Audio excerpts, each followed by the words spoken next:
In the past, I've talked about lost media, or media that was considered lost at one point, but was recently discovered.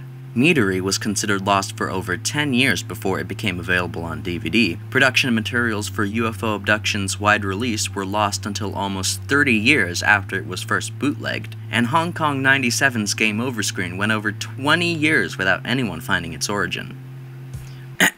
But today, we're going to take a look at lost media that will never see the light of day. Not because it's missing, or because it's being held by people that don't want it to be seen, but because it was destroyed. Whether by accident or deliberately, these pieces of media have been erased completely from history, and unless some miracle happens, they will never be seen again. I know I don't normally cover multiple topics in a single video. Lord knows there are a lot of people better than me at that, but as far as I know, no one else has covered a majority of these topics. With that said, let's talk about lost media that will forever remain lost.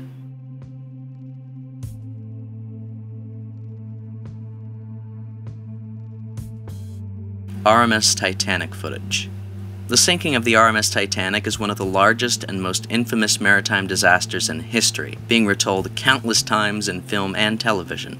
Despite the huge amount of research done on the Titanic by greats like Robert Ballard, I have his autograph, and even though countless photographs of the ship were taken, very little genuine footage exists. The only surviving clip is the ship performing its first sea trial in Belfast, Ireland, which was used in a 1912 newsreel by Path covering the disaster, just 6 days after it happened.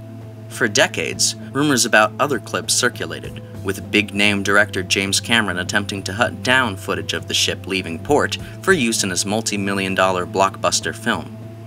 Upon finding the clip, he was disappointed to find the ship in question was actually the Olympic, one of Titanic's sister ships.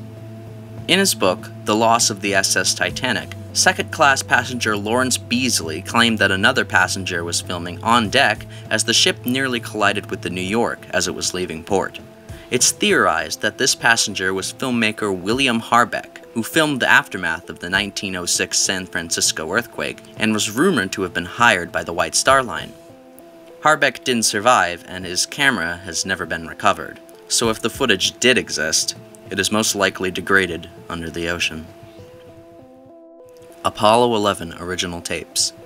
In 1969, NASA fulfilled John F. Kennedy's promise to put a man on the moon by the decade's end by sending Buzz Aldrin, Neil Armstrong, and Michael Collins to the lunar surface. It's one small step for man, one giant leap for mankind. Footage of the astronauts' first steps were captured on 16mm film from the window of the lunar module, and sent back to Earth via a unique method known as SSTV. Basically, the images were embedded in an audio signal, which was transmitted by radio waves to a few tracking stations in California and Australia.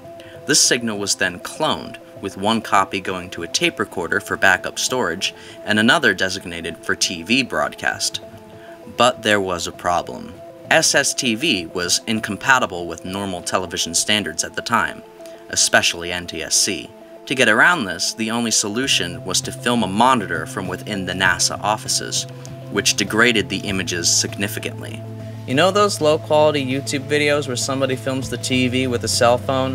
Well, that's essentially how you watched humans walk on the moon for the first time.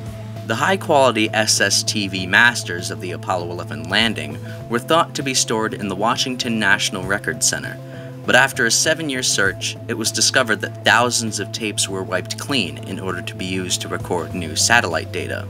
The backups of the Apollo 11 clips were thought to be one of those tapes. While not confirmed, the high-quality 16mm footage has most likely been erased for good. 1998 CAVALESE cable car disaster. On February 3, 1998, a cable car near the ski resort town of Cavalese, Italy, fell over 200 feet to the ground, killing 20 people. It was later discovered that a USMC aircraft had severed the cable while flying too fast during a low-altitude training mission.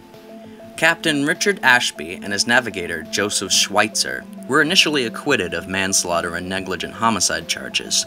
However, the two were court-martialed a second time after a camera was found mounted on the aircraft, which went against regulations. When investigators went to retrieve the tapes from that evening, they were gone.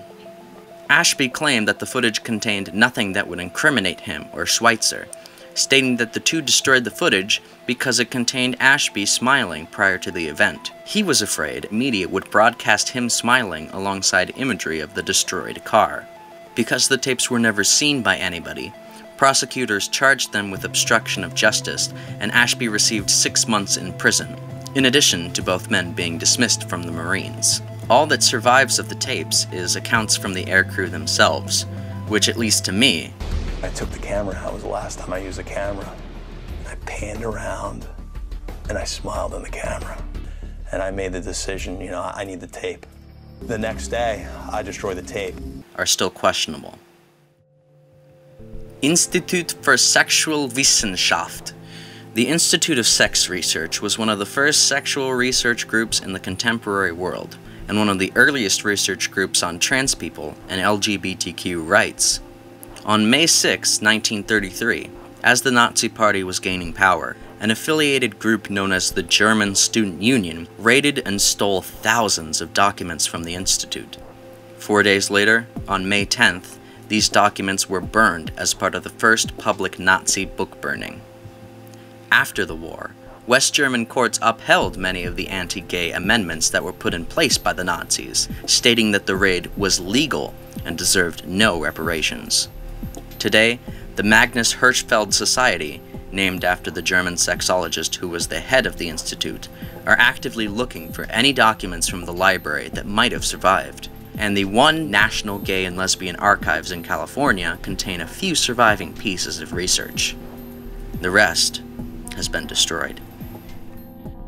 The missing Watergate tapes. Watergate was one of the most shocking political scandals in American history. In June of 1972, burglars were caught in the Democratic Party's headquarters at the Watergate complex in Washington, D.C., attempting to obtain incriminating information on then-Democratic nominee George McGovern.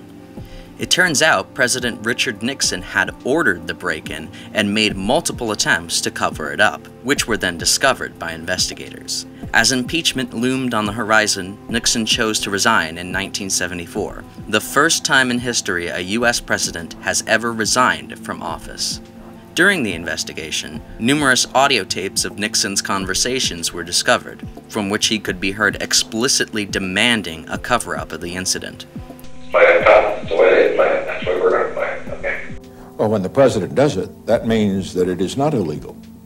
By definition. Exactly. While over 500 hours of audio has been released to the public, one 18.5-minute section of blank space in the middle of a tape baffled investigators. Nixon's secretary at the time, Rosemary Woods, claimed she'd accidentally erased the tapes when she pushed the record button on the machine by mistake instead of the stop button. Since their discovery, many theories about what was mentioned on the tapes have been made, ranging from believable to absolutely insane. Unless backups exist in Nixon's personal archives, which are very unlikely for audio technology in 1973, the missing audio will forever remain lost.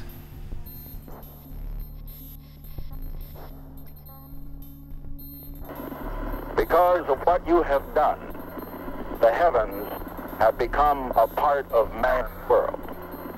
And as you talk to us from the sea of tranquility, it inspires us to redouble our efforts to bring peace and tranquility to earth.